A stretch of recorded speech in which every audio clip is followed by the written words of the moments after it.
And good afternoon, everybody. Welcome to Crazy Pour here in Villa Park. This is Club Hawthorne Live. Jim Miller and Emily Gullikson here. We're going to come to you every Friday from noon to 1 o'clock. We're going to talk about some races that are going on around the country. And Emily, we're going to try to do something different from what a lot of other shows do, because there's always these race preview shows, which are awesome. There's always looking at the big races, which are awesome.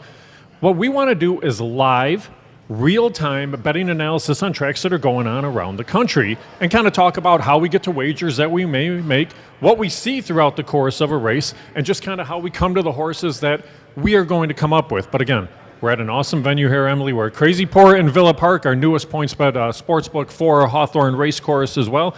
And I want to welcome you on board. I know you've been doing a lot from our OTB network, but it's really nice to get to work with you on camera now, too. I was going to say, we've done some work, but everything's kind of been remote or on the Zoom, which I think we're all kind of used to in the COVID era. But I think this is our first time that we're actually like collaborating side by side at a table. So I'm looking forward to it, obviously representing Hawthorne here at the OTBs. The OTBs are awesome. And being able to do something new in horse racing always gets me excited because I eat, sleep, and breathe this. This is like beyond my passion. It's my art, my life. So being able to do something new and innovative and look at some of the gaps like within racing and within the game and filling in those gaps. So getting the opportunity, I know both you and I spend a lot of time doing public handicapping.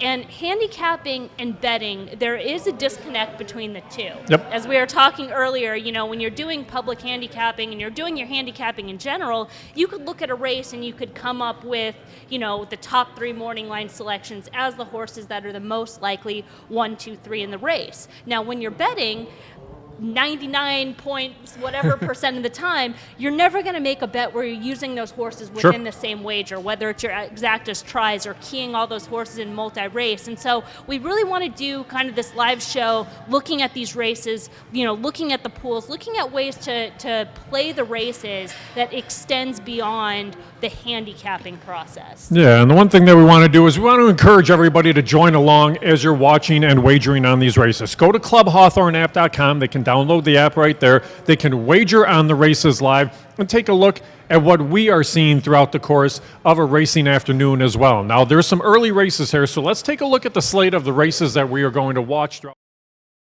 3 tracks that we're really going to focus on today are Tampa, Gulfstream, and Aqueduct. We may touch a little bit on the Oakland races, but we're really going to focus on those 2 tracks in Florida, that track in New York. Conditions right now, looking forward, Tampa Bay Downs, fast and firm. Gulfstream's fast and firm as well. Aqueduct, they're listed as muddy, but we're watching the opener go right now from Aqueduct. That track's harrowed, probably a little bit better than muddy here, but you do have to take a little bit of that into regard, Emily. But the one thing that we really want everybody to kind of understand, too, is we may have some different styles. First off, as you see, you have the computer in front of you. You have the optics plots up in the screen in front of you. For me, I've been doing this for 30 years. I've always just kind of come tried and true to what we have on paper in front of me, and then I work forward from there. So styles may be a little bit different. How you analyze races may be a little bit different, but that's the cool thing, Emily. What you look at, what you come to get to the answers that you want. And when you're looking at these plots, talk a little bit about what you see on any of these optics plots and kind of how you analyze a race moving forward. Well, kind of, I think that's like the perfect lead-in because the first race that we're going to look at here is the second race at Tampa, and right now they're 8 minutes to post. So my process is I really want to start by looking at the favorite. We have a big favorite here in the 8, which is 1-2. I look at the 8, and the 8 is a square in quadrant 1, a horse that looks like it has a pace advantage. So from that perspective, I would say, you know, this horse is legitimate. It has a pace advantage. Now, as far as playing this horse, is that pace advantage enough to compensate the class, the speed, the form, which are the other aspects of handicapping? You're looking at this horse. Is this horse fast enough to compete? Is this horse at the right level? Is this horse in the right form? And I could create some question marks there where in terms of pace, which is probably why the public is gravitating in that direction. You know, this horse is a horse that you could maybe make the case is racing above condition because this is a non-winners of 3. And going back to a race at Monmouth Park was actually finished technically behind a runner in this field, which is the number 2 risk versus reward. Now, as far as the number 8 coming out of their most recent race at Tampa, The horse took some pace pressure, was a first start off the layoff, so maybe you can be a little bit forgiving, but lacked a finish. The top two dueled with the place finisher, but the top two finishers finished together at the wire. So you kind of have to take those factors into consideration if you're going to play this race, as far as your starting point of what are you doing with the 8. I always think you should start by assessing the favorite, because if you're betting this race, you're going to have to make a decision. If you like the 8, how you're going to play that horse. You're probably not going to play that horse in an exacta with the 2 and the 3, or currently your second and third choice, the 2 sitting at 4-1, the 3 at 9-2. I'd be looking at this race that the 2 has actually beat the 8. Is there a scenario where that horse can come back and beat the 8 today? And while that is a gamble, knowing there's not quite the pace advantage, can those other factors take over? Yeah, exactly. And one of the things that you're going to see on Club Hawthorne Live is we're going to focus on these racetracks. Everybody gets to see our faces throughout the course of the day, day in and day out. We want to focus on the races, and we want to focus on the horses. And here's the thing about it. You look at some of these racetracks, and you want to comment a little bit on what you see on the signal, too. Tampa Bay Downs does a very good job of showing horses in the paddock. They do a good job of showing horses on the racetrack. Tampa is a little bit of a quirky racetrack from talking to different riders that have ridden at Tampa. For many years, it was a very deep racetrack. It was a track where a lot of those winning moves came from off the rail. This year, it's moved a little bit more of a tendency towards back being along, maybe, I don't want to say a non-biased track, but you can race along the inside and win. That's one of the important things, too. And when you get a racetrack that's very good about showing horses on air, it's something that helps the bettors. Because when I'm at Hawthorne, I have the ability to see these horses in the paddock, to see the way that horses are going to look leading up to the course of the race, just kind of to see their mentality a little bit more, too. When you look at a track feed, you only get to see what they show you on the racetrack. So at a quick glance, looking through that post rate at Tampa Bay Downs, the 2 risk versus reward, to me, gave the best impression of any horse in this race. I really liked everything that I saw there. I liked the running style. I liked the way that this is a horse that's probably going to press things a little bit early on, and then maybe come running at him late in the lane. So that's probably the horse that I would look to in this spot. Now, Emily, one thing that I want to talk about a little bit is kind of, I guess, the evolution of your handicapping style and what you've looked for throughout the course of your handicapping life. Like for me, when I like watching a race, I always love watching that horse that closes from the clouds because it's so much fun. It's a really cool thing to see in that, but it happens so rarely. The mentality of horses and the mentality of winners, the majority of winners, are either on or near the pace. So when you're looking at a race and how a race may unfold, Emily, and you look at a plot, are you looking more in that first quadrant, those horses that are going to be a little bit closer to the pace?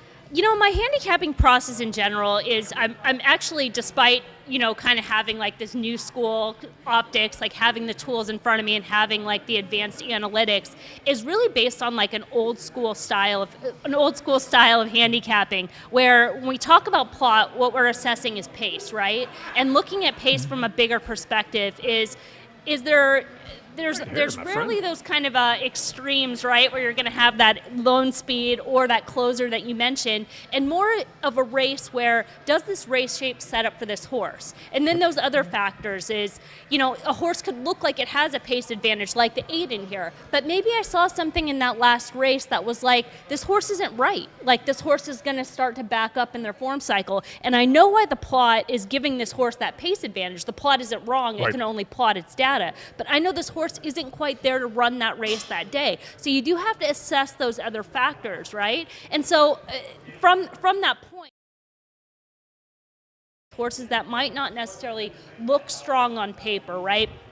I can look at the number 1, Papa Jimmy, right? And kind of going through this horse's form cycle, going back to the dirt, which was a race at this level back on December 21st, where the horse had trouble at the start, kind of moved up forwardly placed. And then as far as that January 11th race, which was just only 9 days ago, the rider gave up position early. That was a ride that was not ideal for this horse. They're coming back on short rest, coming back with a rider change. So those are factors that could suggest intent, that they're looking for something a little bit different today. And I know that horse has more to show just off those visuals. And similar could be said for number 7, Shanghai Warrior. And again, these are 2 horses that are not the most likely winners. As you can tell, they're 12-1, 13-1 on the board, respectfully. But they kind of overcorrected as this horse makes his 3rd start of the form cycle, going 2 back, where the horse broke slow at Gulfstream Park. They overcorrected, using this horse for speed, going a longer distance. And we could see maybe a better trip today. And while the horse is kind of moving forward in their form cycle, you can see progression in speed figures race to race. There's a scenario where this horse could be sitting on their peak effort. Yeah, now when you're looking at the race right now, we're 2 minutes to post for this race, Emily, and we talk about kind of the pace of the 8 Isle of Skye. This is a horse that's probably committed to the front in this field. What do you make of a horse like the 6 Don H? That was a horse that I thought could throw everything for a loop. The horse is a huge price right now on the board. The horse hasn't raced since the end of 2020. My one concern is you're coming in off the layoff here. You're stepping up in class a little bit. And this is the one horse that maybe throws everything for a loop for this race for a horse like Isle of Skye, because I don't figure that Don H has any shot. But when you're reviewing kind of past races and seeing this horse coming back on the class hike off the rest, what do you make of a horse like Don H? Yeah, I mean, just straight up, you said like the one concern. I mean, that just straight up it says it to me when a horse is coming back off a 755-day layoff. Giving up a lot of recency. We haven't seen this horse since it's a sophomore year. Maybe their best scenario is to show speed, but even in a best case scenario for this particular horse, are they fast enough to go with the 8? It's so hard to tell because the only form that we have for this horse is based when he was a sophomore and juvenile. So it's Right. like I don't know where he's at as an older horse. It's not a horse I can play, off that type of layoff coming back in almost 3 years. So it's one I just didn't really pay a lot of attention to, just based on the layoff most exclusively, and that I just don't necessarily know they're going to make that much of an impact to the 8, where the 8 already has kind of their other challenges. Sure. So it comes down to, we're 1 minute to post now, how we play a race like this. And we may play things very differently when you're looking throughout the course of these races here. For me, Emily, looking up and down the field, I worry a little bit about a horse like Don H. I think Isle of Skye could be okay. You made a great point, though, about how this horse got through the non-winners of 2 condition without truly winning the race. That's what scared me off the even money choice. Now, early on, risk versus reward was 4-1. I thought that was going to be a great price. Now the horse has trickled down to 2-1. If I'm playing the race, I don't really love anybody in this field, but what I would probably do is take risk versus reward on top of a couple of those long shots that you talked about, maybe Papa Jimmy and Shanghai Warrior. If you were to go out there and bet this race, kind of how would you see things unfolding? And even if it was a small one, what would you look to here in race 2 at Tampa? Well, I kind of put my bets in ahead of time because Good. I wasn't sure we'd be able And that's okay. to actually push the button. So I kind of had to take a leap of faith on a lot of these that we'd kind of get the number that we thought. Yep. And that's essentially how I played it. I keyed the 2 around the 1 and the 7, and I knew it was kind of going to be a gamble. But the 8, again, we talk about that disconnect from the handicapping. Is the 8 the most likely winner? Possibly, Probably, because yeah. of that pace advantage. The odds are starting to shift a little bit, but there is a scenario where that horse can lose. There is a chance where those other horses could come in, and the 2 is certainly capable of showing early speed, is coming off a pretty solid trip where it did have a perfect trip that was quite dominant, and going out for connections that have been sending out some live runners. So, I kind of played that way. It's a little bit of a gamble, but I think it's important to understand, again, taking a stand against that favorite for the right factors when you're playing and looking at these races. And I know we'll kind of have to shift over to Gulfstream because we're going to end up going there next, and maybe this is a more kind of interesting race while Tampa's heading to the gate. Well, and here's the beauty of it. Tampa on the dirt, they don't take quite as long to get to the gate. On the turf course, you have to expect an extra 4 or 5 minutes. At Gulfstream Park, it says 6 minutes to post, but they are just walking out of the paddock True. now. Very good So you have point. a little bit of time. So that's one thing that we do want to keep everybody alerted to, is the next race we're going to go to is Gulfstream Park. One thing, though, Emily, throughout the course of the race, I know when I'm taking trip notes, I'll be taking trip notes right as a race is running, covering a little bit of notes, or even making just a little bit of notations on horses that I may want to go back to and see a little bit later when I'm watching a replay. So when a race is going, we are going to comment a little bit here. You're not going to be listening to the race caller by any means. You may listen a little bit more to our commentary throughout the course of the race. Maybe there's a little bit of screaming at times, maybe not, especially if it's just a 2-1 shot. If we have a 10-1 shot or 15-1 shot, that's going to be a different story here. But Emily, as they are walking into the gate here for the second at Tampa, I think we're both kind of looking around the same things. Things revolving around the 2 risk versus reward, maybe a little bit of run out of Papa Jimmy and Shanghai Warrior. Is that what you're hoping for too? That's what I'm hoping for. All right, loading into the gate here for the second. Again, this is Club Hawthorne live. We're covering races from Tampa, Gulfstream, and Aqueduct. We're at Crazy Pour in Villa Park. We're going to talk a little bit about this awesome pizza that they have thrown in front of us, and we're going to indulge here following this race when I have time, because I'll just turn it over to Emily to talk a little bit about race. Well, I'm putting a little bit of food in my mouth, but we will get to that momentarily. Again, as always, if you want to wager on these races, you can download the app, clubhawthorneapp.com. If you want to find out where we are or take a look at the location of Crazy Pour, go to hawthornebettingbars.com. Crazy Pour. It's Friday. They have a beef brisket sandwich special. They always have wings, pizza, beef rolls, burgers, and more. Happy hour specials here, too. I have an incredible looking and smelling pizza in front of me, and it's killing me that I haven't been able to eat this pizza you just yet. You should dig in. So I'll be able to talk through this race, hopefully. We'll get to that, too. It might be a little bit more. Are we doing it? No, you're good. Okay. Here's one interesting thing. You're looking at Tampa right now, and this is an important thing. The 6, Don H. Again, this is a horse that's been away since the end of 2020. Hesitant to load into the gate. They had to open the front gate to help it. Don't want to see that. No, you don't want to see that. When you see a long layoff, a lot of times it's due to having dealt with some sort of a previous injury. So that's the thing. The horse is a little hesitant coming back to the gate. You start digging through those past performances. You do see a couple of gate workouts here, but that was one thing I didn't really like out of Don H. We'll see what happens as the last one loads into the gate here, Emily. But feel free to jump in, even if we're both talking during the course of a race for anything. I was going to say, it's probably going to turn into like a riff tracks. And riff tracks like Mystery Science Theater while the race is I was going to ask if you watched that show. Okay, that's beautiful. Course. I love Mystery Science Theater. All right, so they break from the gate, and there you go. I mean, the 8, Isle of Skye, is the one that made the top. I'm a little bit curious. Shanghai Warrior is rating a little bit closer, but here's the thing. I thought Other Speed was going, and Isle of Skye right there, right on the top early on. Yeah, I'm not surprised Shanghai Warrior after showing a little bit of speed last time out. As projected that the 8 would be up there. The 6 was a horse you had a little bit of questions. I just think that horse, I mean, it had just so many challenges going in. The 8 was able to separate a little bit. You have the 2 chasing down inside, risk versus reward. The 5 is clear on the outside tracking. The 8 has everything its own way. I mean, the pace is pretty solid, but not necessarily too crazy. It looks like the 2 starting to close the gap. So. And here's where how that Tampa track, like we talked about, could play. Before, you could not make a rail move to win a race. The 2 at least rode the inside all the way through the turn, is now angling to the outside. But you see the speed rating a little bit closer than anything you would have seen over the past 5 years.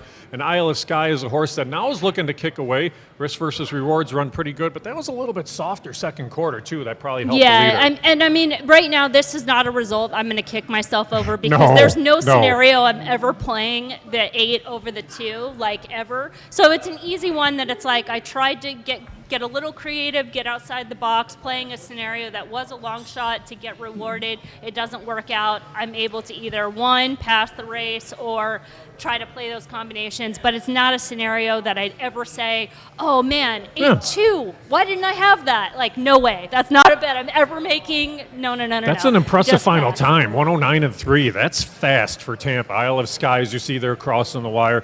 That was a pretty impressive effort. And again, when you look at a race like that, Emily, neither of us are going to bet huge bucks when you have a 6-5 over a 9-5. So it's one of those things, hey, you chalk it up like you mentioned. The best horse that was likely to win won the race. So just the way it goes over there at Tampa. But now we're going to shift over. Our next race, Emily, is going to be at Gulfstream Park. It's going to be the 3rd race at Gulfstream. It's an interesting race because you look at the board right now. It says 1 minute to post. It's probably 4 or 5.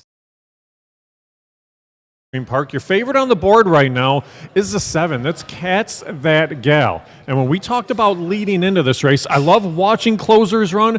Sometimes it's hard for horses to close from a little bit off the pace. I think this is a horse that has to close from a little bit back. But what did the plot tell you with Cat's That Gal? No, Cats does have to come from off the pace. So the plot actually told me a couple things that are interesting. One, we can look at this race, and the 7 is coming back from, is exiting longer distance races, where he's been a closer in longer distance races. Now, in preparation for the show, I ended up looking at plots for 5 furlong races and 5.5 furlong races because I wanted to kind of get a feel of where these winners are coming from. And there's such a disconnect between the 5 furlongs and the 5.5, where the 5 furlongs, the plot kind of favors horses that are in that quadrant 1, horses that are forwardly placed, whereas 5.5 can favor horses that are off the pace. Right. The other thing that I noticed about the 7, and I made a mental note of this, and why this horse is probably taking money, is that this particular trainer in the past week has had more 5.5 furlong winners than anybody, and they're hitting at big prices. Right. So as far as the 7, I could see this horse winning based on that trend. It's not a horse that I'm betting at 3-1, knowing this horse is a closer, even with that positive trend. Now, the 5 and the 7 right now are co-favorites. The 5 is now 3-1. And I was a little bit interested in the 5 because is making a second start of the layoff. And going back to that last race, came on the track with front wraps on, which is a negative to me, a horse coming off the layoff wearing first-time front wraps. And they're actually wearing front wraps today. I did make a note to look for that. It's a little bit less concerning second off, but still doesn't give me encouragement. The 10 was a horse I was interested in. It's a little bit short at 4-1. The 6-1 morning line I thought was fair odds, but the 10, I'm not necessarily going to say that this horse was stiff last time out, but I'm not going to argue that this horse wasn't, if you know what I'm saying, and I think you do.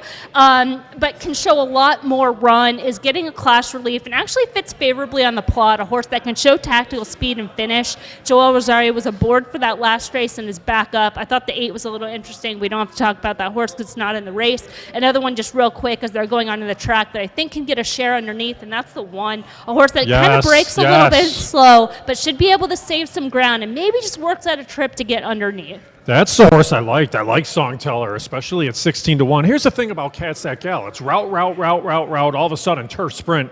I mean, this is a big change. Or not turf sprint, excuse me, a synthetic sprint. But it's a big change when you're going from a mile 70 all the way back to 5/8. You're not going 7/8. You're not going 3/4. They're dropping this horse all the way to 5/8. Again, can the horse win? Sure. Does the horse scare me? Yes. If I'm going to look at a race like this, I'm going to look at the 1. That is Songteller, 16-1. The way I would play it, I would probably just revolve around the 16-1 shot, maybe do some win and place money here just because of the price. When you're looking at the board, at least it's a fairly wide open board, Emily, so I think you can find some value in different spots. Yeah, no, there's some ways to go. I mean, the 4 was listed as the morning line favorite, which I thought was a little bit short on a horse just coming off the layoff and having to transfer form. Just wasn't that sold in their form overall. As far as the 2, it was a horse I was keeping my eye on because this is a horse that is making the 3rd start off the layoff and was actually bet down on November 19th. I hope I have that date right. Was bet down off the 8-1 morning line. And then in the next start, they bet this horse down again off the 6-1 morning line. Maybe I have that flip-flop. But today, they're ignoring this horse. It's 22-1. So just in terms of value, maybe is something to consider. And then the other horse to keep in mind is a big price on the board right now. As soon as I can scroll to it, is the number 6 Interesting Gem. Maybe a little bit softer in terms of speed figures. But according to Optics Notes, had a complete excuse last time out. Yes. So you can draw a line through that trip. And the prior races, the figures are competitive in here, and I think people fall in love with figures, and that's why Cat's That Gal is taking all that action because the horse had a big number. But again, that was a big number going a route in that last out.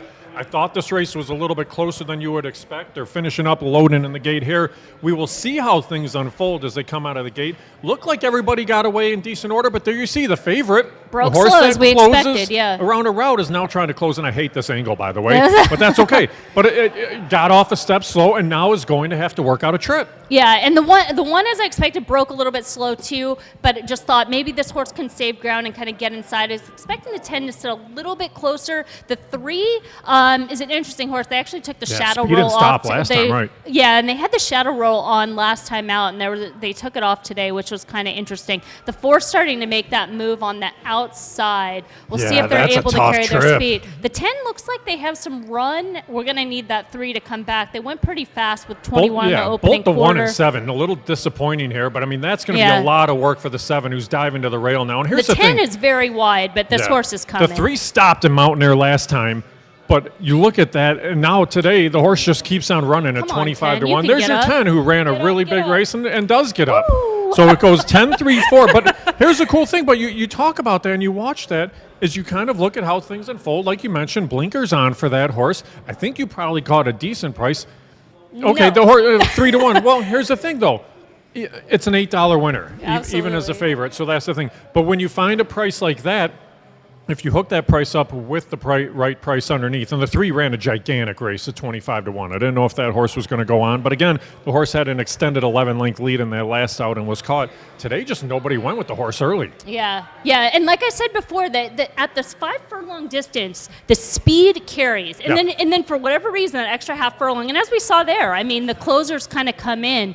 come into play. But I mean, that horse, the 10, maybe they got bet down because we have so many people watching our feet. Yeah, maybe. That has to be the only reason. Yeah, I'm sure that is. Here's the other reason. You're watching this pizza. It is going to start getting a dent taken out of it. Trust me. Late odds dropping in the pizza I'm working on a slice. The problem is we got to talk about races because there's so much going on. Oh my gosh, Aqueduct's coming up. Right, yeah, we're 3 minutes to race 2 at Aqueduct. That's going to be the next race we talk about. Again, we're at Crazy Port here at Villa Park. This is Club Hawthorne Live. Jim Miller and Emily Gullikson. As always, you can follow us on Twitter. Well, our Twitter handles will be listed at the bottom of the screen as well. You can check things out. We see things from a little bit different perspective at times, which is really cool.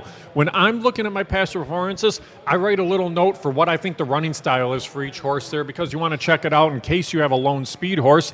That makes things a little bit easier. But again, last race, the horse that was the favorite, I had Closer on there, and Closer is always something that scares me a little bit because you have to work your way through traffic. You have to work out a trip. There's so much to worry about, so it's one of those things that I stayed away from. But Emily, we're going to shoot over to Aqueduct next. Race number 2 is 2 minutes. Aqueduct, again, track is listed as muddy right now. And I'm looking at it. They sealed the track here, so this is interesting too, because track conditions change. We talked about the opener, the track was harrowed. The track was sealed before race 2. Now, I've dealt with this at Hawthorne when we have a track that we harrow, and we're trying to dry that track out. And then the riders come in and say, hey, footing wasn't great for that race. It's still a little bit too wet. If you seal it there, we're going to have a little bit better footing. So that's something that may change the complexion of the race a little bit. To me, what it does, it changes the style of a race. I think it brings the track a little bit more up front. The one thing I had a problem with here, Emily, for this race, only a 6-horse field. I had no idea who was going to make the top in this race. What did the plot show you here for race number 2 at Aqueduct? Yeah, the plot has a lot of different ratings, and it really has to do with kind of the chaos of the race. So the plot is showing one thing. It's not necessarily a clear cut who's going to make the lead, but it's showing a lot of horses that can be on or near the lead and setting an honest pace. So in that type of scenario, you're going to want a horse that has finishing ability and also a horse that's in form. When we're talking about betting this race, we're looking at 2 essentially favorites. The 5 and the 6 have gone back and forth. Seems like the 6 has been a little bit heavier of the favorite. Will stay on as that role. And as far as the 5, I actually gave 5 a little bit more of an edge. I just kind of thought with the barn change and coming off the layoff that the 5 was either going to kind of be that win type runner. I wasn't that crazy about the 6 in the spot, but does have the edge in terms of recency. A horse that I think is at a little bit of a price in here that's worth a mention. I don't know if they're quite on the level of the 5 or the 6,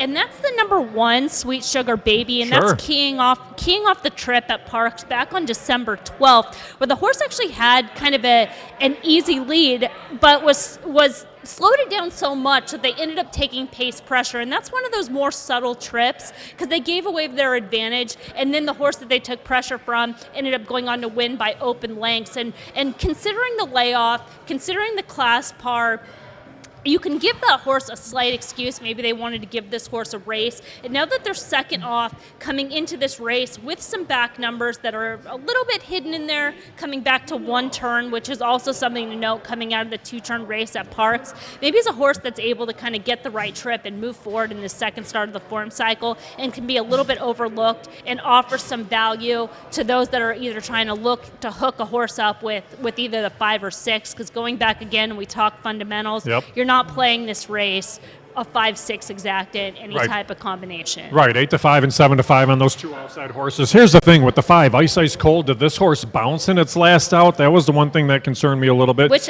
horse? On Ice Cold. On Ice Cold Gold. Well, even if they did, the horse has had a 64-day layoff, so even if there was a regression in there, they've had plenty of time to recover. Right, and that's right, and you have to look at that. The one thing I guess I didn't like out of that last race, the horse had the 3-hole, so an inside draw, but ended up racing a little bit wider in there. It says chase 3 wide. The horse was hung out there a little bit. That would be my reason to stay away from that one. For the 6 Wicked Lady, you see a lot of different things that were going on. You added Lasix for that last out. Now today you add blinkers off that race as well. Every little change, sometimes it has an immediate impact, sometimes it takes a couple of races. You mentioned the 1 Sweet Sugar Baby. That horse is a good price at 10-1. You get a bug rider in the saddle. I think the weight off always helps in these races when you get to say maybe 7/8 or further, this one going a mile. I kind of like the 2 Sweet Sensation in here.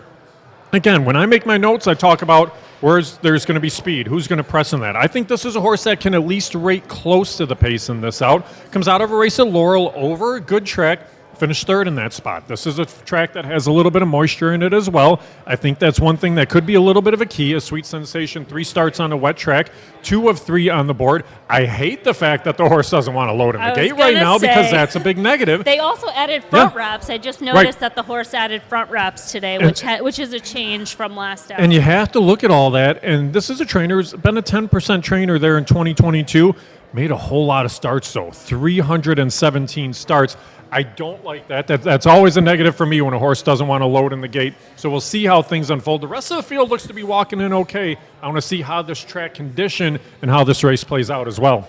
For what it's worth, I mean, having the notes and kind of going back to that source, this is a horse that does have a history of those gate issues. So a lot of times, you are kind of looking for changes and you don't want to see it, but at the same time, if you know this horse has done it in the past and still been able to run, it's you're kind of like what to expect, right? When horses break slow, when they break slow again, you're not surprised. And they're the two breaks dead last. So that's the thing. Which it has the tendency of doing. They're creatures of habit. Yeah, I mean, Ice Cold Gold makes the top here early on. It's a little bit interesting to see who else is up there too. It's the 4 who's up there pushing a little bit. That's Our Girl Faith. I thought that horse would be further back. Yeah, I did too. And that one surprised me. Now the horse is kind of easing back into its style, but that horse could be a little bit of a contender here, just kind of the way it got away. On the inside, Crystal Orb is up there pushing things along a little bit early on. Want to see the opening quarter, not that fast at all, 23 and change. So this horse is just kind of cruising along here. You know what's going to happen for our first Club Hawthorne Live, Emily? It's going to be all chalk. We're going to talk about all these horses that can beat the chalk, and it's just going to be all chalk the entire day. Well, if there's some combination here of 5, 4, and 1, I'll be okay. But just don't be 5, 6. It's gonna spoil the party. But again, we're really talking about fundamentals. Right. And as I was mentioning earlier, the thing with betting is if you're using good fundamentals in your betting, you can go through streaks where you're patient, you're waiting, maybe you're not hitting for a while, but it just takes one, and then you're really focused on making money. And that's what it takes. Yeah. And then also the force coming back on the outside. I like this ride by the 2, the Bug Rider. He was able to go save ground, split horses, and went to the inside. Even if he doesn't win, it's a smart move by the Bug Rider, and that's something that you don't always see. So that was something that I thought was actually rather interesting. Here's the horse that's going to be the winner. It's going to be the 4, Our Girl Faith. And we both mentioned early on, Emily, this was a horse that was much closer earlier on than we would have expected. And that's the thing. When a horse gets away in good order and then is allowed to just kind of ease into his running style and then go ahead and run on late, you see that. And that was something that was really important because, like you mentioned, there was a trip note out of that last out that stumbled at the start and a little bit of trouble. That was a really good effort. But this was a race that actually probably turned to have some decent value. I'm sure Our Girl Faith was a decent price. Sweet Sensation, I was very impressed with that ride, too.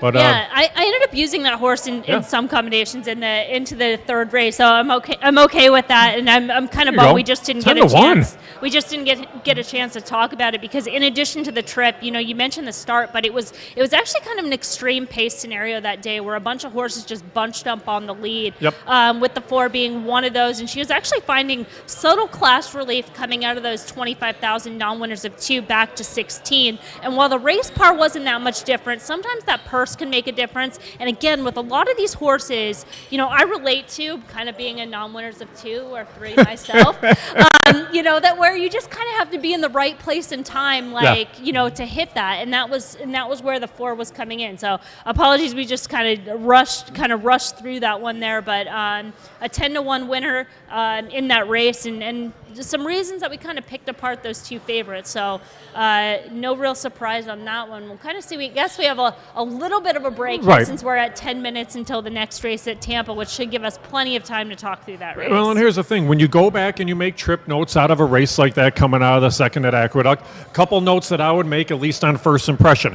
I would say the 5, Ice Cold Gold, no excuses would be my note. This horse got a pretty easy opening quarter, got a very easy half, 47 and change to the half, and was not able to go on. And not only was not able to go on, but kind of backed out of it. I would make the note about Our Girl Faith getting away a little bit better and rating a little bit closer. The other note I would make, surrounds the Bug Rider on the 2, Sweet Sensation. Just good decision making there, and the horse was able to run through on the inside. And that's an important thing, because you do see some horses that do not want to pass on the inside of horses, some horses that don't want to make up that ground along the rail. They have to make up all their ground well a little bit wider in the lane. Sweet Sensation was able to split horses, come through on the inside. I thought that was a pretty good effort there. Like you mentioned, Emily, look at a race like that. A 6-horse field can still provide value. Absolutely. 10-1 on top of a 3-1. If you can find it and get to it, it's something where you have the chance to make a little bit of a profit on a shorter field.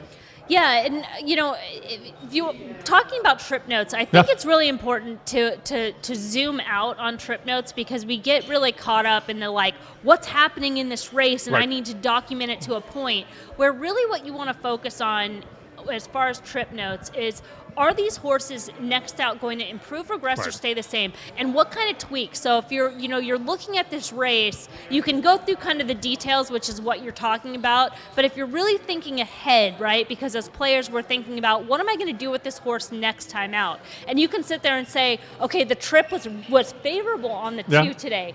Is that a downgrade next out? Right, and that's what you got to figure out. That's those are one of those things where today that assisted that horse in a second place finish, especially if the other 2 big favorites didn't show up, that might be a horse that gets overplayed next out, and you have a reason to play against it. So I think if you got to be thinking about trip notes in that sort of next out, the bigger picture type scenario. Right, and here's the thing that's important about trip notes too, Emily, and you make that. What I'll do usually when I go through a race, especially at Hawthorne, I'm going to have my first impression of a race, and I'm going to write down those notes. Then I'll go back and rewatch the race to see if there's anything else that I picked up. Fortunately, we have very good chart callers at Hawthorne that are very meticulous, and they do a really good job of picking up their notes. So then you read the chart, because a short comment only gives you a certain amount of information.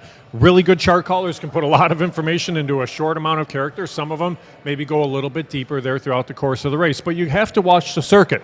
Some chart callers are very big on how wide was a horse racing. Some chart callers are very big and kind of looking just for a position of a horse during the course of a race. So it's all things you have to look to, and then you formulate your own notes. You make your own opinion, you put everything down, and then kind of take it and regurgitate it from there moving forward, and then just make what you want to do for a determination for your next start out. Now again, we're at Crazy Pour here. This is Club Hawthorne Live. This is our Club Hawthorne Sports Betting Bar in Villa Park. Our next race here, Emily, is going to be heading over to Tampa Bay Downs again. This is their 3rd race on the card. This is heading to the turf course, so these are $20,000 claimers. Here's one thing you have to watch out for when you're betting races. Tampa Bay Downs on the turf, they take a little bit longer to get to the gate. This is the 1 mile distance though, so they start in the stretch and then head around the oval. When you get to a mile 16th, mile and 8th, they have to walk up that chute. You plan on an extra 4 to 5 minutes for that when you're handicapping, because your next race after that is going to be Gulfstream before you head over there to Aqueduct. I know you've been checking out the post parade a little bit here for the 3rd at Tampa. Anything for you this race? Yeah, I mean, I was looking at the post parade, but mostly I was looking at the odds. Looking at these horses as they come out, because I don't follow Tampa. I'm not the trip note taker for Tampa, so I'm not as familiar with what these horses should look like. But the fact that the 7 is such a heavy favorite in here, and what I'm really looking at is, is this horse going to stay the favorite? Right. And also, I understand why the public is betting this horse as the favorite, because of that most recent running line and because of that speed figure. But that was such a favorable trip. The horse was a little bit washed out that day. They don't look as washed out today, just for what it's worth, looking at changes, but was able to kind of establish the lead and then slow the pace down. And that was the big difference maker. Now, this is a big step up in class, because they're taking on winners. This horse is wheeling back in just 7 days. These are challenges, as well as, we have the experience over the surface and distance, so I'm less concerned about that. But as a favorite, to me, this is a weak favorite. This is a favorite that I want to take on. Now, as far as the rest of the field, it gets a little bit interesting, because you have horses coming out of what we'll call common races. And common races, not like common as far as they're being average, but they're horses that have run against each other. And as we talk about with a lot of these races, there's the slightest things like upgrades, downgrades within that race. And so you have the group that's coming out of the December 21st race, which is a race that was scheduled for the turf around 2 turns. And then you have horses coming out of the sprint on December 28th. Now, one of the horses I'm going to focus on is kind of hitting both those angles, which is the number 2, I'm a Good Fella. Now, I'm a Good Fella was actually entered in that December 21st race, and they scratched with the races taken off the turf. So what that tells me, because this is a horse that's going to be running on the turf for the first time, is that there's some intent for this horse to run long on the turf. Now, watching this horse physically, it's not a horse that I'm going to look at physically and be like, wow, I can't wait for this horse to get on the turf. It's absolutely screaming wants to get on the grass. At the same time, doesn't look like a positive or the negative, but that scratch is telling me that there is intent to run this horse long on the turf. Now, as far as that December 28th race being a common race, I don't think that running line tells the full story, because that was a very subtle trip, almost a better than looked effort, where they were up close, dropped back, and then actually started to run on late, something that you can't see looking at that running line and finishing position. So that horse could be sitting on a big effort. They are bet down right now, currently the second choice. But this is a competitive field where I think, you know, if you're looking at a price and you're playing against the 7, who is a current heavy favorite, especially in taking on that vulnerable role, there are other ways to go and to get a square number. All right, let me ask you this. In your optics notes, do you have the medication listings in there for the horses? Yes. Yeah, okay, everything that you have there, we have here. It's really intriguing to me. So maybe flip to the one horse, Caesar, just to make a note. I'm looking at the daily racing form past performances right now, Emily. This horse shows is not running with Lasix for any of the last 3 starts. Does the optics note show the same? Yeah. Okay, so you have Caesar listed as not running with Lasix for 3 straight starts. I'm a Good Fellow listed as not running with Lasix for the last couple of starts. King Sparrow's first Lasix. There is a reason for this. Okay, let's go. Also not Lasix the last few starts in that. These are important notes. Well, the reason for that, yes and no, but the reason for that is the fact that these are all 3-year-olds now. Correct. And they couldn't run Yes. on Lasix as a juvenile. It's important. Right. This is coming up a lot. I'm not necessarily going to see that medication necessarily moving a horse up, especially in this case where it's just such an off, across the board type transition. But that's, essentially the reason why we're seeing that today, because all these horses, except for the 7, right, are all making their first start of the year. Yeah, and when you're talking about just kind of educating everybody on what's been going on, we've had recent legislation that have kind of changed how the game gets played. When the legislation was enacted, 2-year-olds were not able to run on Lasix. They may have been able to run up till the legislation was enacted, which is why... And that's also circuit to yes, circuit. Because correct. There's some 2-year-olds that are, like Indiana, I believe. Yeah. To watch that, I was having a great discussion with a really good handicapper online earlier today when we were talking about a rider's use of the whip. Within this new legislation, a rider's only allowed to strike a horse 6 times throughout the course of a race. So riders, after they get beyond that, between strikes 7 and 10, they can face fines, they can face suspensions. Once you get to 10 and beyond, based upon the jurisdiction, there's the potential for a horse getting disqualified too. So it's all stuff that you have to kind of take into regards when you're looking at the style of a race, you're looking at the style of a rider. There's some riders that throughout the course of their career was very reliant on the stick, and their stats may have come down just because their styles had to change a little bit. So it's something that you do want to bring into regards. But looking back at this race in particular, and you see they are actually going to walk up the chute, so you do have a little bit of extra time. Just make note, horses just getting riders up there at Gulfstream Park for the 4th. That's going to be our next race. But on this race here, good. Yeah, it's a good race, and I think a vulnerable favorite. And here, though, you made a great note on God's Glory. I think this is a very vulnerable favorite, too. This is a horse that went out there, got 25 for the quarter in that last out, 50 for the half, 16 for 3/4. If you can make the lead and cruise along there, that means it's a very, very, very slow race. And that's kind of what you saw in that spot back on January the 13th. The horse that intrigued me a little bit here on the inside was the 1. That's Caesar. I thought this was a horse that could be impressive, faced much tougher than what you're seeing here today in that last out. Didn't run great. Didn't run terrible, split a field of 8, so maybe this is a horse that provides a little bit of value. And there was a subtle trip there because they did allow this horse to back off out of position. They're forced to rate inside and behind horses, which is never really a favorable trip. And also just in terms of like Caesar and the timing. Those races last year, the December 7th race was a 7-day turnaround. Yep. They came back in 14 days and 2 weeks. So now they've had 30 days to freshen this horse. And prior to that, it was kind of an interesting race back on December 7th when they won, because there was actually 2 horses that went out to the lead, but they bolted on the first turn. Right. And so Caesar was able to make the lead and actually duel with the place finisher, and those 2 ran 1-2 to the wire. But it was kind of interesting because he looked like a pace-setting type when we're sort of looking at the running line, but it was so circumstantial. It's circumstantial, and definitely it comes to where you have to make notes because you have to see what others did in the field to see kind of how a horse was able to get the trip that they got. Caesar is a horse that at 7-1, I do think does provide a little bit of value here. I'm with you, Emily. God's Glory at 6-5, I think, is a very vulnerable favorite. There's no way I would play this race, and again, not saying the horse can't win.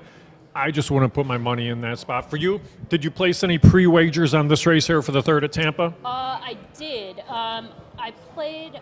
I'm sorry, I'm putting you on the spot to check your tickets Yeah, there. There's a lot going on. I'm also getting like my like side-eyeing Gulfstream like out of the corner of Yep. my eye there. And the favorite looks interesting, but in the post parade at Gulfstream without a pony. So that's one of the things that you tend to wonder about. Maybe a little bit of nervousness out of a horse like that when they want to stay away from the pony. That's for a reason here. Again, we talk about these Yeah. racetracks. Racetracks are quirky. They do what they do. Tampa Bay, anytime there's a turf race, they're going to take that extra time because they go up to shoot. They take that extra time to spin around in that.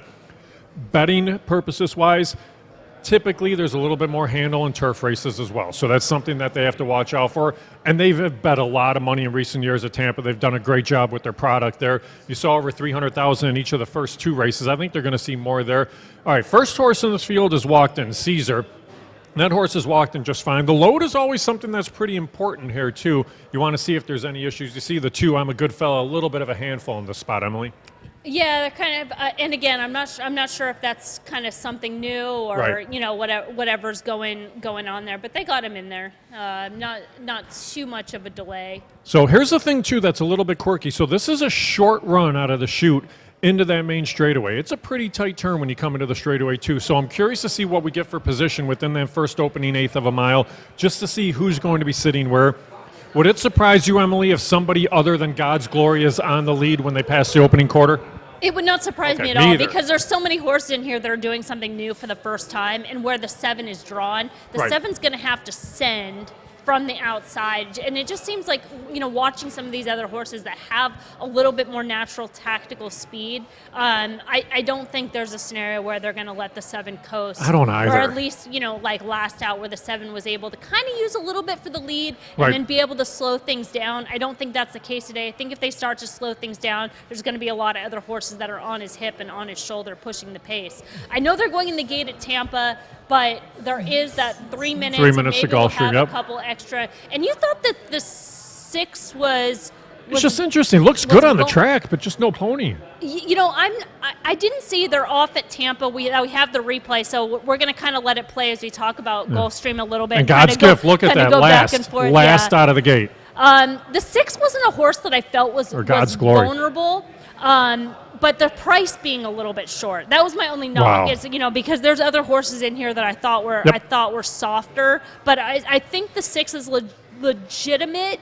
I don't think the number is fair odds. And that's the disconnect between handicapping and Right. betting. So sorry, we'll get back to No, Tampa that's a little fine. bit. And we will get to Gulfstream in a minute. But like you mentioned, they're 2 minutes to post on the track, so we'll see. This is interesting at Tampa because not only did God's Glory not make the lead, the horse was sitting last early on, and it's a decent opening quarter. I guess I just shy of 24, so not super fast. You're looking at King Sparrow on the lead. This was a horse that actually took the blinkers off, but is still showing speed. The one was a horse that I liked a little bit, and here Caesar is going to try to make that 3-wide move. God's Glory, it was interesting, Emily. It took back early on out of the start. Looks like the rider's scrubbing on the horse a little bit wide. I don't think that horse might not get a piece of it at all. Yeah, the 2's getting pushed along, kind of sitting a trip, so we'll have to see if this horse has a little bit of stamina, but the rider's done everything right at this point as far as saving ground. It looks like the 7 does have some run. He's trying to come between horses. The 3's been able to control throughout, Yeah, so we'll who's just getting kind of through see. here? Well, that's the 2 on the inside of the rail, if that's who you're looking at. But looks like the 3 is going to be able to have a good kick and be able to hold. I mean, I'd like for the 2, but I feel like it's wishful thinking at this point. I did not play the 2. We're right on the 7, though. Oh, that was easy. That was Yeah. I was like, But that's the biggest again, that's thing. where, yes, and that's like the most important part when you're talking about race selection is sometimes it's recognizing the spots to play, and that was a spot to play because you knew you had such a vulnerable favorite that you have to take a look, you have to take shots. The horse ended up finishing off the board, which is absolutely no surprise at all. Yeah, we're going to go over to Gulfstream next, but you make a very good point there, Emily, because one of the things that is really important maybe not even if you don't get to the winner, it's identifying a bad favorite. And that horse that's step one. was a bad Absolutely. favorite. And you look at that, like when I handicap races, I'll try to handicap races without the morning line odds in front of me and then kind of see how things unfold. I find that to be a little bit easier and see if there's anything that's surprising that jumps off the screen. But let's head over to Gulfstream Park. That's our next up. That's the 4th race. Again, we're on the turf. Turf course is listed as firm right now. You're looking at the 6th, House Street, who is your current favorite on the board. Emily, here was my question for you. This is a horse that came out, debuted last year as a 3-year-old back in April. Ran a good race from the 12-hole, finished 2nd from the 12-hole, and then there's a long layoff there. That's something that scares me a little bit. Trainer's only 6% off the layoff of any type of length. And you're looking at 4 to 5 on the board right now. Yeah, I mean, like I said, that's the concern with the horses. It's pretty much the short price, not necessarily the individual, because there has been intention to run this horse. He was scratched out of a race at Belmont on the turf when those races came off the turf back in June. I've been watching this horse work. He's working well, so the layoff really doesn't concern me as far as a fitness standpoint. You saw the horse on the track. He looks good. He looks the part. Now, there's 2 horses in here I do want to mention. One of them is another layoff horse, which is the number 2, Tis Eternal. And this is another horse I've been watching in workouts, and watching his workouts going into his debut back at Saratoga, and he looked like a turf horse. He's been working on the turf at Gulfstream Park. They had him in the blinkers off. The blinkers are on today, which they were on in his debut, and they're going the gate. So I'm going to try to be really fast here. The other horse in here that is a price is the number 1, and keying back to Fairground. I don't know in terms of class if this horse is quite good enough, but keying off that race at the Fairgrounds back on December 9th, the visuals for that horse, I wrote, this is a turf horse. Why 40 to 1? Well, he's a little bit softer, but I think it's the connections. This horse wants the turf. They shipped him out of the Fairgrounds because the turf racing there is just completely abolished. And his race wasn't that bad on December 21st. They were also entered in a turf race. That race was taken off the turf on December 21st. Sorry to back up a little bit. But he was entered in a maiden optional claiming race for the turf on January 13th. They were unable to draw in. So this horse getting to the turf is his preferred surface. The question is just... It's a ridiculous price. It is a ridiculous price. He might not be good enough, but again, those odds are a little bit inflated with the 6 being so heavy.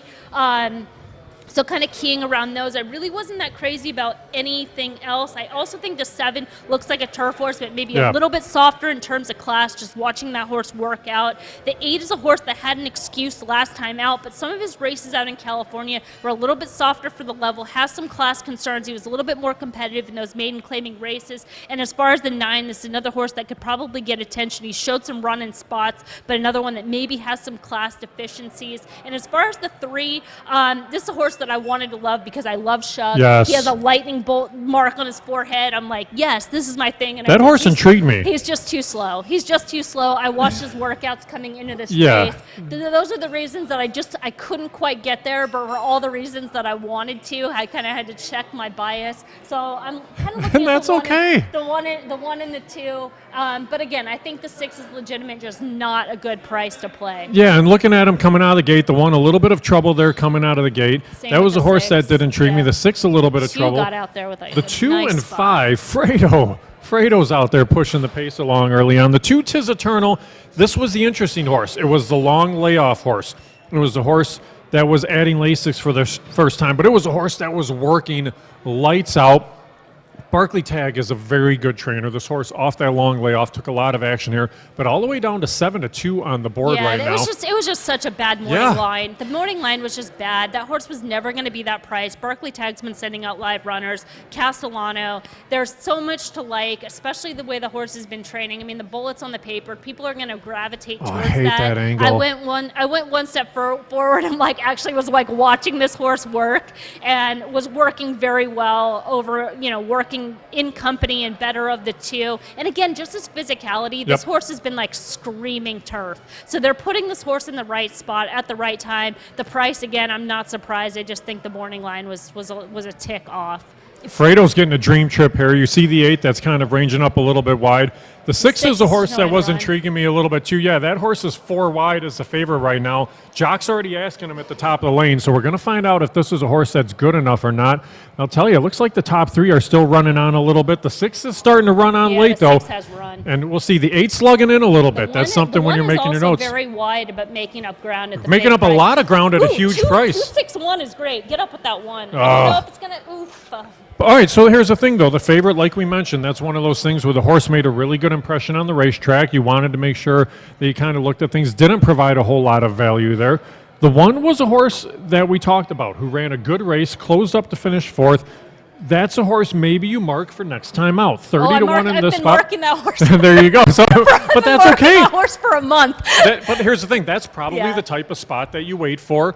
And you almost get it because you hope that horse at least runs into the mix underneath. So something that you definitely want to look to. That's the combination that I played 2-6-1. So unfortunately, it's okay.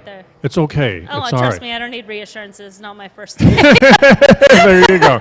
All right, let's head over to Aqueduct. Yeah, this is our last race. Right? Isn't it crazy? An hour passes really quickly. Flies. It does. We're Again, having fun. we're at Crazy Port Villa Park. I'm a little upset with our TV guys for not eating more pizza, but they're going to dive into it after this race because they're working very hard as well. As always, we want to thank the crew when we do a show like this. It's not just the 2 of us. We are the easiest of the jobs to all of it. It's Jason, it's Nate, it's Matt in our TV department, Dakota in our marketing department that puts it all together.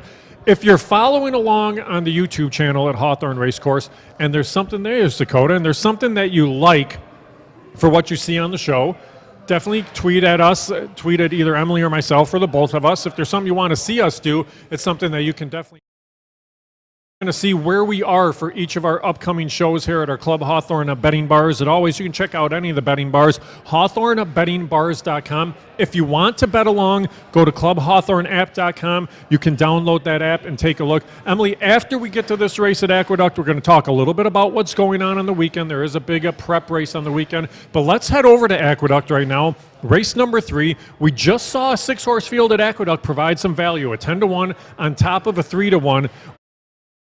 These are $20,000 claimers in the spot. Looking at the board right now, there's really no heavy favorite in here. The 4, Chloe Rose, sits as your 5-2 favorite. How did you dissect race number 3? Yeah, I mean, again, I know it sounds like a broken record, but you always have to start because you're betting, you're not handicapping with the favorite and assessing the 4, who's currently the favorite right now, as you mentioned, maybe a softer favorite, but could be a little bit vulnerable because of that most recent race, that December 16th race, where the horse had a favorable trip, lacked a finish, and ran with the bias. Those are all negative factors. Again, going back to trip notes, going forward, it's like you have everything your own way. Why would you want that horse at a short price today? So again, it's going to create some opportunities to go outside of the 4. Now, where do you end up going? Maybe you start with your assessment of the second choice. Okay, the 6.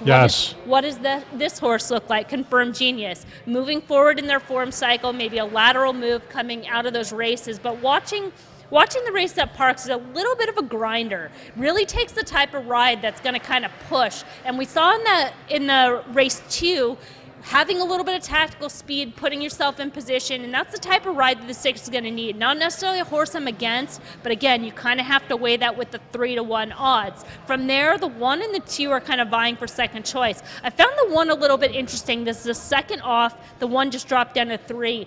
But coming out of that 4th place finish, which is actually a 4-horse blanket finish at the wire, has some fitness, can show a little bit more tactical speed, and as far as race par, is actually finding class relief from that race back on December 8th. So it could be a sneaky horse, especially a horse that has some back numbers to run back to. As far as the 2, they'll come out of that common race with that blanket finish back on December 8th and did seem to regress a little bit in that January 5th race. So would have to rebound a little bit from that, get back to a top effort. It is a horse that has had some favorable trips and some consistent layoff lines in the past, going through kind of 3 and 5. I thought 5 had a little bit of a look as well, coming off the layoff. There were some sneaky efforts. It wasn't a horse I was super excited about at a short price, but I can get there. Here's the thing, 5-1 on that horse right now, and you get Manny Franco. Manny Franco, I mean, in baseball you can see guys that are streaky and have incredible hot streaks. This is a guy in the saddle. He's winning at a 40% clip right now in the meet, and it's not just out of 10 rides. This is out of 46 rides going into today's card. That's what I think it gave Olive Cat a little bit of a shot there at 5-1. Curious to see kind of how things unfold pace scenario-wise, because, again, it's a race that nobody's really committed to the front. Curious to see who goes. I thought Olive Cat, the 5, was actually going to rate a little bit closer. The 4, Chloe Rose, your favorite right now. Again, one of those horses a little bit hesitant loading into the gate here, something that you maybe make a note on moving forward. See what we get out of Olive Cat. It's only a field of 6 here at Aqueduct. Again, this is the second straight race with that sealed track listed as muddy. Thought the track actually played a little bit back maybe in race number 2. Let's see if that's the case here for race number 3, Emily, as they're getting ready to spring. All right. And nobody really goes for the top. Yeah, it kind of looked like that in terms of the pace scenario. Yeah. The 3 is going to rush up after breaking a step slow, but it kind of looks like the same. It's a little bit of scramble for that lead. You've got the 4 up there. Maybe this becomes a rider's 5. race. I mean, you got the 4, you got the 5 out there, and this becomes a rider's race and a confidence race. The one has a lot of horse. This Yes. horse seems like they're very well meant today. Now it's going to come down to trip. Right, and you saw the 5 2 is back out of there. pressing, The 6 is stalking wide on the outside, and you definitely still have that 4 between horses. 2 is racing down inside, a little bit high-headed. Maybe there is some kickback. And this may have been the confidence killer type of race. Yeah. Oftentimes when you see things pressing along a little bit there, if things are getting pressed for the lead, it's the inside horses that back out of it. It's because when horses switch the leads and the turns, they tend to drop in a little bit. So riders know that as well. They may back out of there too. You saw the 1 and the 2 both back out. I don't know if the 5 is going to hold on here. No, but they're again, looking a little tired. It looks like it's going to be the 6, right? That horse that was said was a little bit outside, 4 on the inside. Was a little bit of a grinder. The 4 was the horse that we said was a bad favorite coming off that bias. It was a big effort out of the 5, though. Yeah, absolutely. The 6 got the trip. But again, it's the most important part that we're missing is being able to assess those favorites. We've knocked out 2 favorites that were vulnerable favorites. This is the public saying this is the horse that's the most likely winner, and we're saying, wait a minute. These are short-priced horses that have some vulnerabilities that people aren't seeing because they're looking at A, B, and C, and these factors that are a little bit hidden from watching races, understanding form cycle, understanding conditioning of horses, which again, form I think is kind of the hardest thing from looking at maybe a standard pass performance. Here's the thing too, when you look at some of these tracks and you look at some of these circuits, this was a great example for Aqueduct race number 3. Look at the riders in here. The riders that were 1-2, Kendrick Carmouche on the outside on the 6, Manny Franco on the 5. These are guys that have been mainstays on the circuit. They know how to ride the track. They know how to ride the track when wet. They also, you're looking at some of the other riders in the race. It's almost like if you're a major league rookie and you're going up there facing Randy Johnson on the mound, you may know what you're facing a little bit, where these guys may know the style and may be able to outride you or intimidate you or anything along those lines, and they're the ones that emerge clear, and it's the reason they win a lot of races, too. Absolutely. You have to take it into regard, so it's something that you definitely want to look at. Now, Emily, 1 hour has blown by for us, and we covered a lot of races, which is good. That's a lot of fun. But as you can see, though, for those that are watching this, there's so much that goes into handicapping a race. There's so much that happens in real time here, and there's so much that you can see and you can take away from the odds board, too. Yeah, and again, we're going to keep doing this, so hopefully we're just going to build off. And I know when I ended up going kind of back to school, and I remember I had this math teacher that gave this example that just it stuck with me, and I know it'll resonate with you, is baseball players in the pros, they still practice grounders. Yes. And the reason that you do that is because those are the fundamentals, and you still keep doing it. So as we keep doing the show, you'll hear, let's start by assessing the favorite. It's like that's where you start when you're betting a race. You always have to start by looking at the favorite, because that's going to tell you, is this a playable race? How am I going to play this race? Am I looking outside that horse? How do I hook that horse up with some prices? Like the race that went off at Gulfstream Park, I wasn't afraid of using the 6, knowing that the 2, in theory, would have been a little bit of a price, but definitely with that 1 at a price. So being able to kind of utilize those favorites, and then knowing the races where you're going to play against them. And it makes the difference, again, because cashing tickets should be secondary to thinking, how am I going to make money and win, right?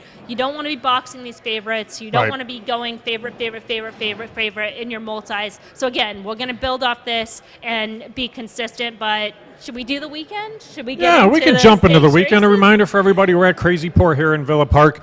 We're going to be here again next week. We're going to be moving around to some of our different Club Hawthorne out the course of our locations, as you see there on the screen for Club Hawthorne Live. If you're at one of these betting bars, come on up and say hello to us. They delivered us a pizza during the show. I will share pizza with you if you come up and say hello to us during the show. So we don't mind it at all. We're here to enjoy ourselves, have a good time with everybody. Check out everything that you can so you can kind of see everything that goes on and what we look to. Now, we're starting to get into those Derby preps a little bit here, Emily. The big point races are still ahead of us, but I'll tell you this. The fairgrounds and Oaklawn Park do tremendous jobs of their 3-year-old preps leading up to their major 3-year-old preps in the Louisiana Derby and Arkansas Derby. There's multi-race sequences getting there, and it starts tomorrow at the fairgrounds. Race number 14 on a very good card is the Lecomte. 3-year-olds in this spot here. You see a field of 8 on the screen. You caught a good note, though, earlier on in the day in regards to the 6 Itzos, correct? Yeah, it was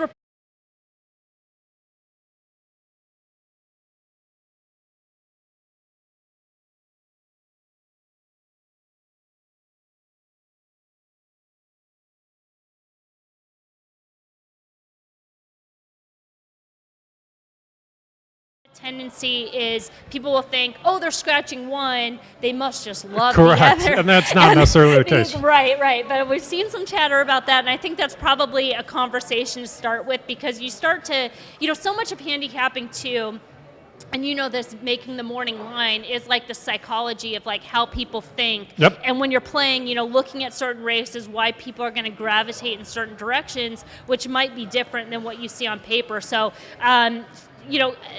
this race, I know we'll kind of go through and we'll talk about those horses individually, but I found this race just kind of as a whole, a race that was tough to kind of pick the winner. Yeah. So I went through and did more of a value line if I was going to play this race. Where do you want to start? How do you want to? Should we go through horse by horse? You know what? Let's just look at the horses who we think are our main contenders here. Echo again on the inside. We might as well start with the inside horse here. This is a horse that is going to take action. Tyler Gaffleone in the saddle. This may be the horse that benefits the most if Itzos does scratch, because Echo, again, is a horse that should be able to show a little bit of speed. When you were looking at the plot, was this the horse that you found on the front end in here?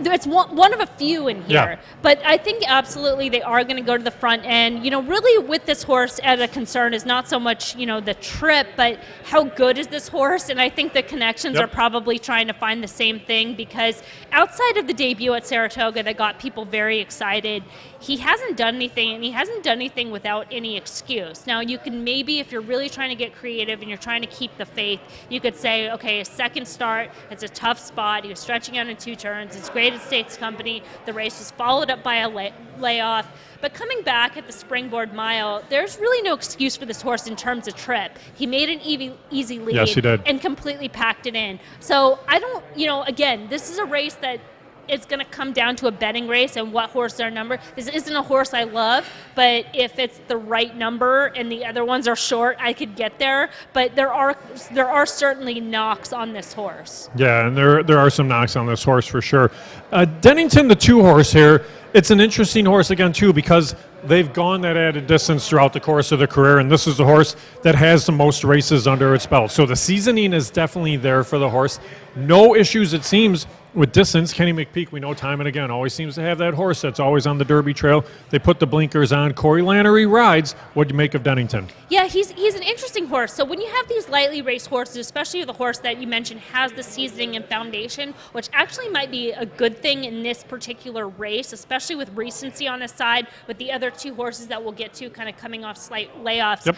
My concern with him just overall is, has this horse progressed, right? Because he started to improve going into his first 3 starts. He improved stretching out in distance around the 2 turn. Stretching out in that 4th start. But since breaking his maiden, is on Optics figures, he's paired 86. He ran an 86 breaking his maiden. He ran an 86 in the Kentucky Jockey Club, and then he ran an 86 in the Smarty Jones. So it's like, when is this horse going to take a step forward? I could make a case that if he runs another 86, that might win this, honestly. Right. But as an individual going forward, it's like, you got to get fast at some point, my friend. Like, you got to show that to me. So again, when I'm looking at this type of horse, I can definitely make a case that maybe that race that he's running is good enough to win. it'll be what number. Yeah, well, let's jump to the layoff horses. Let's jump to the 5, Tappett's Conquest in here, Emily. This is one of those horses coming in off a layoff. This Also is a horse cross-entered. Yes, exactly. And I was going to mention that cross-entered in a race earlier on in the card, so we want to see where they go. Check the changes because again, any scratches come out, change the pace complexion of the race. It is Florent Giroux for Brad Cox. I didn't think the horse was necessarily fast enough to go out and compete in this race, so that was the one thing that I made out of Tappett's Conquest. Brad Cox is going to have numerous horses on the 3-year-old trail that could be very good. Numerous horses that could be in the mix as well. This is a horse that did break its maiden as the favorite in a race at Churchill in that last out. Took a whole lot of action in there. Did you think Tappett's Conquest, though, was going to be best suited for this spot or best suited for the other race on that card at the fairgrounds? Well, that allowance comes up pretty salty, Yes. too. And again, I don't think this race is particularly strong, but they do have instant coffee in the race. So again, we kind of have that same thing. This horse certainly has to improve.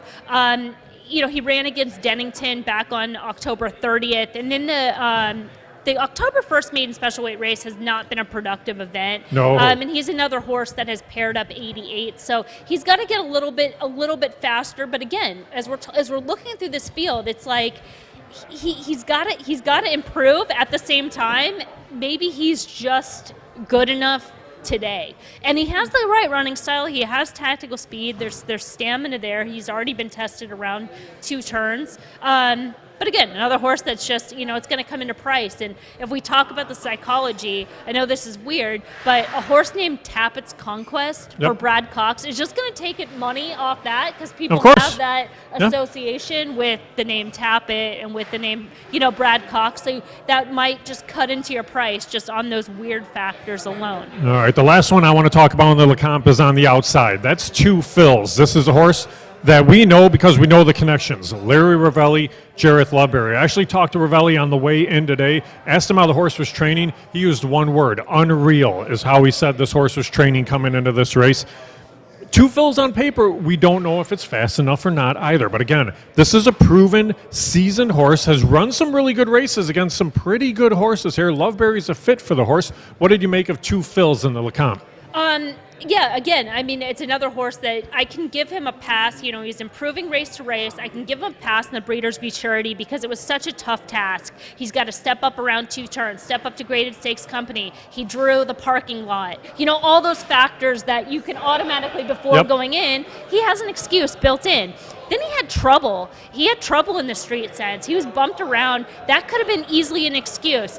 Loveberry did a great job getting this horse to settle, getting the right trip, but there could be a physical nature to that race, and that might be a reason as far as that layoff. Now, you talk to these connections. When he says unreal, have you heard him say that before? Like, no. How do you read this? Well, and that's the thing. A lot of times they'll say, oh, yeah, the horse is working good. He will actually be honest with me and tell me when a horse isn't going great into a race. So for him to just say unreal, to me, is a really good sign. It's something that I liked.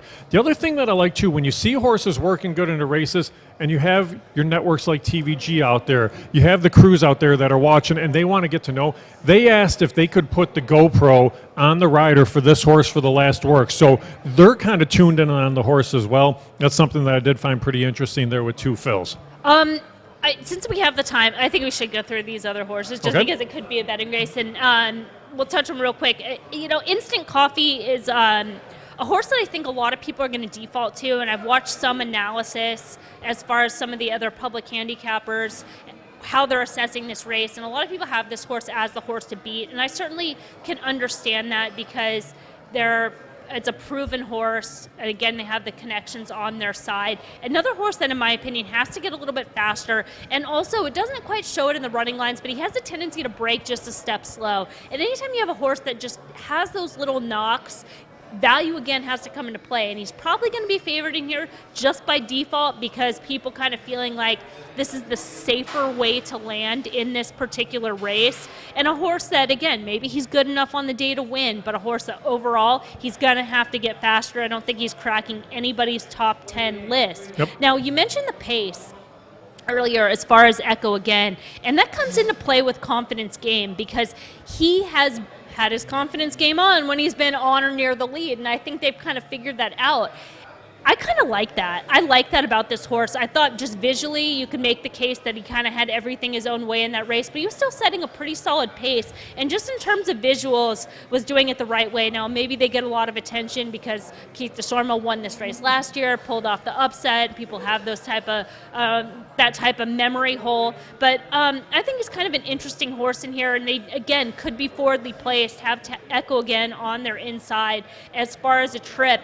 And then in terms of Bromley, I'm not necessarily sold that he's the better of Itzos. I thought Itzos is an interesting horse that could be progressive in moving forward, and he's coming out of tougher races. As far as Bromley, he's not coming out of tough races at all. As far as the horses that have come back from those races, they really haven't done anything as far as like winning next out or improving speed figures. Those are things that I'm looking at. He had a perfect trip breaking his maiden on debut at a big price. And then as far as that December 28th allowance win, it was kind of a favorable trip, broke a little bit slow, but he was drifting out late, drifting out in a drive, and those are things when you have a horse that's stepping up in class, stretching out in distance. Do you really want that horse drifting out, especially if they're going to be a short price? I think I made the value line on him something ridiculous, like 25 to 1. Yeah, and that's the one thing that you want to see, and the most important thing, like you mentioned, Emily, this is a very good race for the LeCompte coming up tomorrow, so definitely a good betting race. Watch and see if you can get some value. Now, as we wrap things up, there's some things coming up from Crazy Poor here at Villa Park. We're going to be here again next week for Club Hawthorne Live, looking ahead of a pool party taking place here next weekend for Pegasus Day as well. Howard Kravitz and Matt Miller, the 2021 Breeders' Cup Betting Challenge winner, will be here. The last time they did a pool party, they cashed big time, almost $6,000. That was $150 back.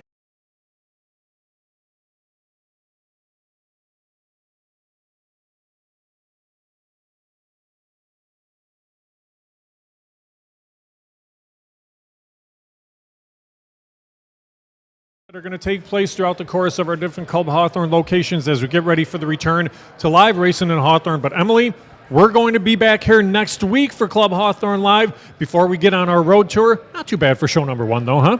No, this is great. I mean, and this venue is so nice. Yep. Starting to fill up a little bit, get a little busy in here. And then there's other betting rooms that are around the venue that are kind of out of frame right now. So if you happen to be in the area and want to come down and join us, please feel free. We'll have the food and drink specials. I think there's something that are in discussion if they're not already in play. And then we're going to hang out for a little bit afterwards. So even if you're working or maybe can get off work a little early, we'll be hanging out here for a little bit as well. This is an awesome location at Crazy Poor. Again, food specials, a beef brisket sandwich special on Fridays. We have a pizza in front of us. I'm going to indulge in that. There's happy hour as well. So much going on at all of our Hawthorne betting bars, but I want to thank all of you for tuning in to show number 1 for Club Hawthorne Live. Hopefully you got a little bit of enjoyment, maybe a little bit of education out of it. And Emily, hopefully we can see everybody back next week. This was great, and it was fun. I'm glad to work with you. Head on. I'm looking forward to it in the upcoming weeks. That was a lot of fun. Good luck to everybody with all of your handicapping selections. You can always find our picks online at HawthorneRacecourse.com, and we'll see you next week on Club Hawthorne Live.